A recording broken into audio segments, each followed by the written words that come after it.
Okay, let us speak about human goal for the meditation and the mantra. So just before we discussed divine purpose for the meditation and the mantra yoga, which is self-inquiry, and then the human purpose for the meditation and the mantra yoga, and the human one is actually to understand your life purpose and to build your life according with that. Because the first huge question, how to understand your life purpose, and the second huge question, how to organize your life based on this life purpose.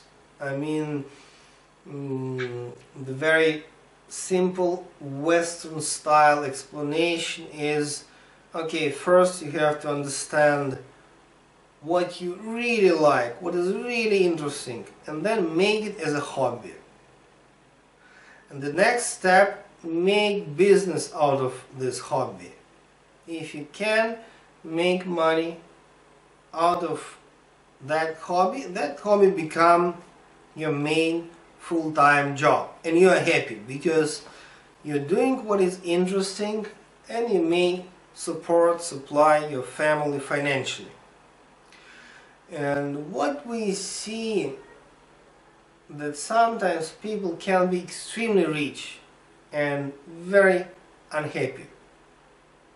That's obvious, And in modern Western society, sometimes that coaches who are teaching like success principles, they emphasize too much. The point is, be rich. But they're forgetting quite often that many rich people kill themselves, suicided. Many rich people, they just in a state of depression and fear. They know how to keep it secretly, but there are many very unhappy people who are at the same time quite rich. So it means to be successful from the standpoint of Sankalpa Yoga means to understand your life purpose and then build your life according to that life purpose. And to build your life means, that's simple, if you're able to make money out of that.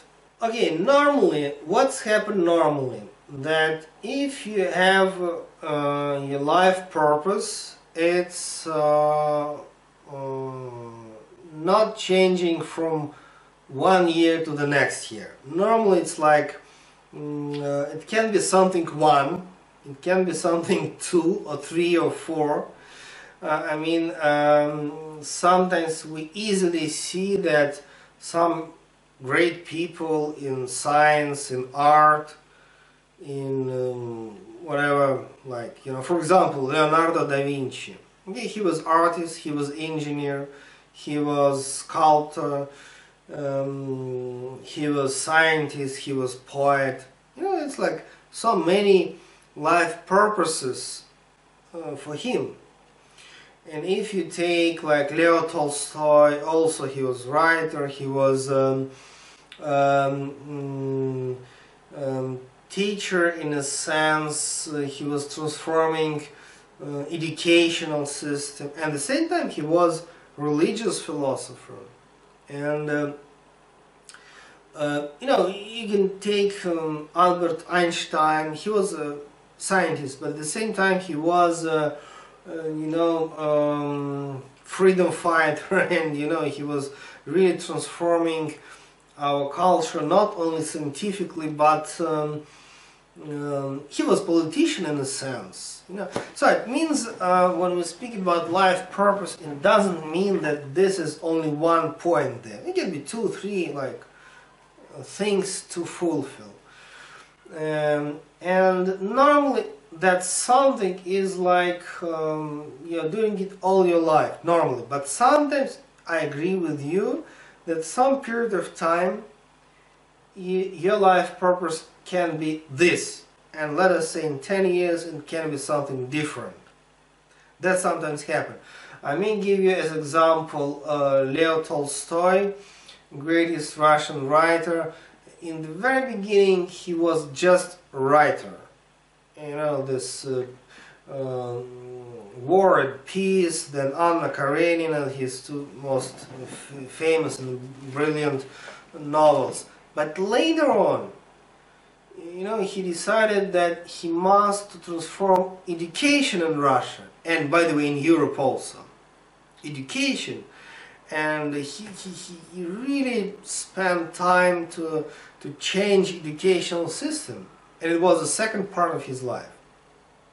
Then in the next part of his life he became a religious philosopher. And in the end of his life, that's very interesting, he told to the people, like quite publicly, that, oh, you know, my novels are just nothing special. You know, War and Peace, Anna Karenina is just nothing special.